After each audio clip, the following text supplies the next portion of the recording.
Dicho esto, quiero darle la bienvenida ahora al segundo invitado. Él es periodista, es historiador, lo conocen mucho seguramente como columnista de radio o televisión. Es el profesor Sergio Winieski. Sergio, bienvenido y bueno, te escuchamos. Buenas noches. Decía que era un gusto enorme para mí presentar este libro, porque entre otras cosas soy amigo de Matías desde hace casi 40 años, y digo casi para no decir que tal vez es más, tal vez es menos. Hay una pequeña coquetería ahí, pero hemos hablado tanto tiempo, hemos filosofado tanto sobre todas las cuestiones imaginables, y sin embargo, cuando empecé a leer el libro, y avanzada la lectura, realmente me sorprendí, porque hay una tradición de escribir novelas con un nivel de documentación enciclopédico, y esa tradición me hizo acordar mucho, por ejemplo, a la novela de Perón que escribió Tomás Eloy Martínez, que él había tenido la posibilidad de tener charlas inéditas con Perón, tenía toda la documentación que los historiadores se morían por tener, y Tomás Eloy Martínez, en lugar de escribir un libro de historia, escribió una novela. Y en su momento me acuerdo que me había parecido un poco decepcionante, porque dije, ¿por qué terminé escribiendo una novela si tenía tantos elementos para escribir un verdadero libro de historia? Y sin embargo, si uno lo lee y escucha al mismo Tomás Eloy Martínez, se encuentra con que él dice, para entender la historia argentina hay que leer una novela, no es posible comprenderla simplemente desde la razón. Y me pareció que se aplica mucho a este texto de Matías, porque también me pasó que al principio, cuando veo que era una novela con todo lo que él me había contado, que había viajado, que había investigado, que se había contactado con tanta gente, sin embargo, nunca había llegado a entender yo, no sé si él me lo dijo y yo no lo entendí, que lo que estaba escribiendo era una novela. Y entonces, a esa primera decepción, luego voy entendiendo, voy comprendiendo que tal vez a veces la mejor forma de relatar un proceso como es el de la vida de René Descartes es novelando. Es bien cierto que tiene algunas partes ficcionales, pero les voy a contar que incluso los libros serios de historia también tienen algunas partes ficcionales. ¿Qué obra no tiene algo ficcional? Pero lo primero que me asombra es que hay varias capas históricas, porque está el relato que Descartes hace de su propio pasado, está el relato sobre lo que le va pasando, y está la otra forma de entender la historia, porque la palabra historia tiene dos acepciones. Una, el hecho que concretamente ocurrió, cuando decimos esto es histórico, el hecho que está ocurriendo, pero también historia es el relato, les voy a contar una historia. Y esos dos niveles están manejados de una forma muy interesante en el texto, porque está lleno de detalles. Eso me llamó mucho la atención. Al principio digo, ¿por qué tantos detalles? El detalle de cómo era la cabina del barco, el detalle de cómo eran los objetos, el detalle incluso de cierto vocabulario. Y después uno, a medida que va avanzando, se da cuenta, como el historiador Carlo Ginzburg lo dijo más de una vez, que en los detalles en realidad está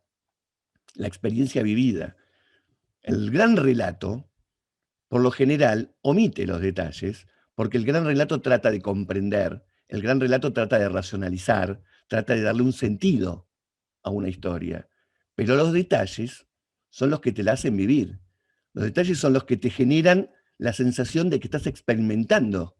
lo que estás leyendo. En miles de detalles, el detalle de cómo se navegaba, como bien vimos en ese video, el detalle de las formas del amor, el detalle del enorme trajín que había en los puertos, las creencias, la guerra de religión, que era el contexto histórico en el que se manejó todo ello, los detalles de la mentalidad de la época,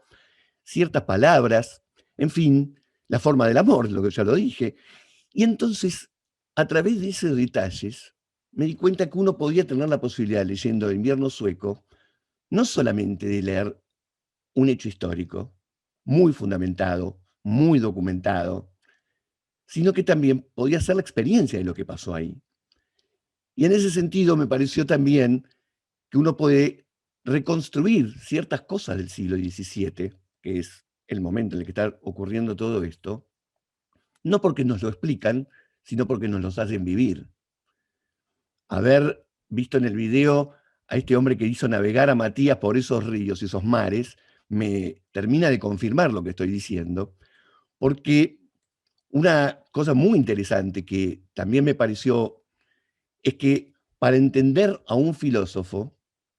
uno podría hacer lo que hacen tradicionalmente los filósofos, que tratan de formar un corpus sistemático en el que aparecen coordenadas muy específicas, o la otra alternativa, que es el camino que me parece que siguió Matías, que es vivamos lo que vivió Descartes.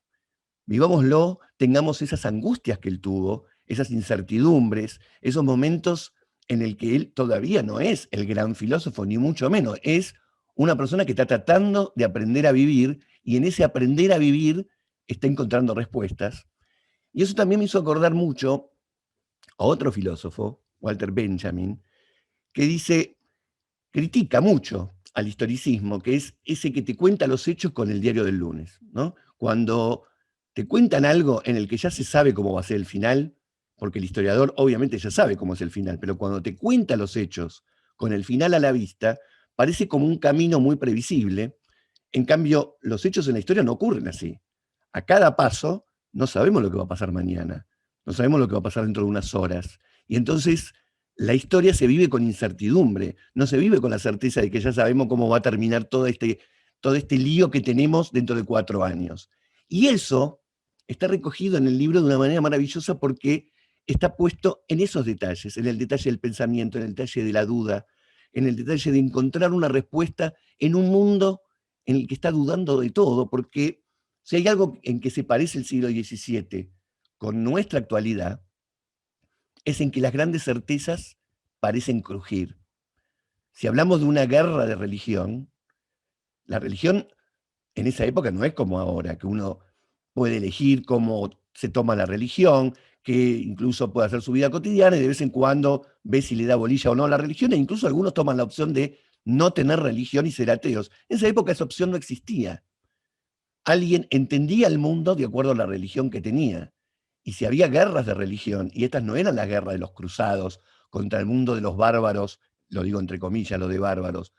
esta era la guerra de religión dentro de Europa, porque en realidad se estaban acabando las certezas, y muchas veces, en las épocas históricas en donde ocurren los grandes cambios,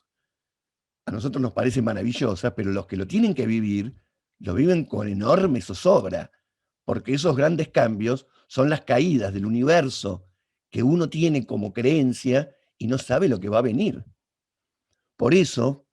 en esas angustias, en esas vivencias de una época como esa, la respuesta que encuentra Descartes, que es dudar de todo, que es una forma de algo que estaba ocurriendo en el aire, la duda de todo, pero aferrarse a algo, que es decir, dudo de todo, de lo que no puedo dudar es de que estoy dudando, genera algo que parece un pequeño paso por un hombre y un gran paso para la humanidad, como dijo el hombre que llegó a la luna. Porque al dudar de todo, menos de que estoy dudando, encuentro un camino nuevo. No sé si el mismo Descartes era consciente de lo que estaba desencadenando con ese tipo de pensamiento. Y por último, me gustaría decir que conociéndolo tanto a Matías, leyendo el libro, me lo encontré a Matías. Leyendo la vida de Descartes, me lo encontré a Matías porque en esa pasión por viajar, en esas dudas, en esas incertidumbres y angustias, en esas preguntas sobre temas que nadie se pregunta, me di cuenta que también estaba escribiendo sobre sí mismo. Y dije, ¿quién cuando escribe en cierta forma no está escribiendo sobre sí mismo? ¿Qué artista que está haciendo una obra no está en algún punto haciendo una obra sobre sí mismo? Entonces, es una obra que refleja al autor, como toda obra, es una obra que refleja una época, gran trabajo de historia, gran trabajo historiador, y es un trabajo también de filosofía, no la filosofía que formaliza los conceptos, sino la filosofía desde la cocina, la que te muestra lo que le pasa a un filósofo cuando trata de sentir que da algún tipo de respuesta, una respuesta vital que sale de su propia existencia, de su propia vida, y la trata de formalizar en un esquema, en un escrito, en un complejo filosófico. Por eso la verdad es que recomiendo mucho esta lectura, que tiene muchísimos planos y muchas formas de ser entendida, pero me parece que también es una novela para ser vivida. Muchas gracias.